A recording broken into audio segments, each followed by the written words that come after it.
I don't recommend it in most cases, but there are times when you want a button sewn on so securely that perhaps using your sewing machine would be the better way of doing it.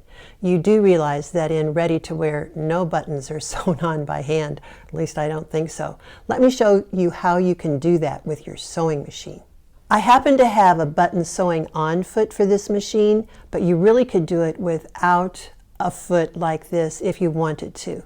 The main thing you have to realize is that you're going to want the zigzag to stitch in place. You don't want it to advance. So in other words, I need to disengage my feed dogs. On almost all machines today, you do that by some lever somewhere, and on this one, it's back here. I just push that lever. The feed dogs are now down so that they're not going to be feeding the fabric through. Let me install the foot. And again, most machines today are simply low shank machines. Okay, I have the foot on. Now I'm going to position the button and realize that the zigzag is going to go from side to side. Therefore, what I'm going to have to do is figure out what width zigzag is going to work. So I'm going to hand wheel. I'm not going to step on the gas. All right, right now it's on 5. For this button, that appears to be right.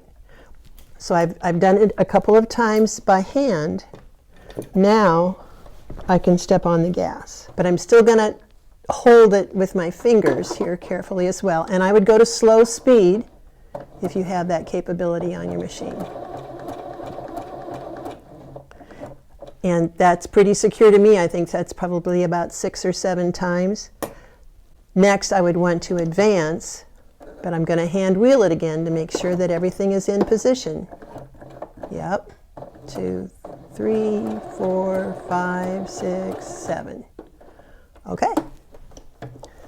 And there we have it. You would just want to clip your threads nice and close. And likely that thread that came from the first set of holes to the second set of holes. I'm not going to bother to do that right now. The problem with this is that, do you see how very tight the button is to the garment? Well, how can the layer with the buttonhole fit in between the button and the garment? There's a way to fix that as well. I'll show that to you next. Do you see what I've done? I've placed a big tapestry needle so that as the machine does its work, it has to go up and over that needle.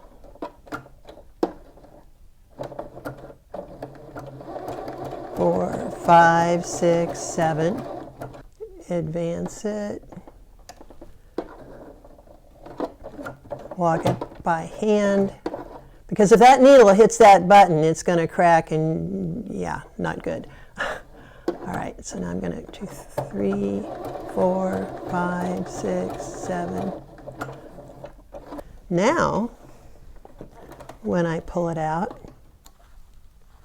and cut my threads and remove that piece and pull it up, do you see I have a shank underneath here? Actually, it would be best not to cut the threads, but to leave them longer, and then you'd have them right there to wrap around underneath here. Here's what I mean by having a thread that I could wrap around to create a nice strong shank, all right? I hope you can see that shank. Then I would have it on a needle and I would bury the threads. Burying threads, that's another technique that I'm going to show you in a future video.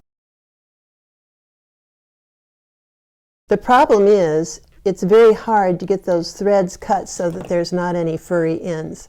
Therefore, as I started out saying, I really don't like sewing buttons on by machine.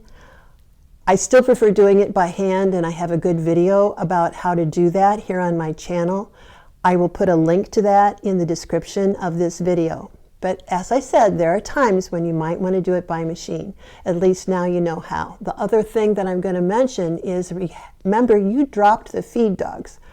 So when you're done sewing on a button, you need to go back and raise those feed dogs back up, or you're going to wonder, what happened to my machine?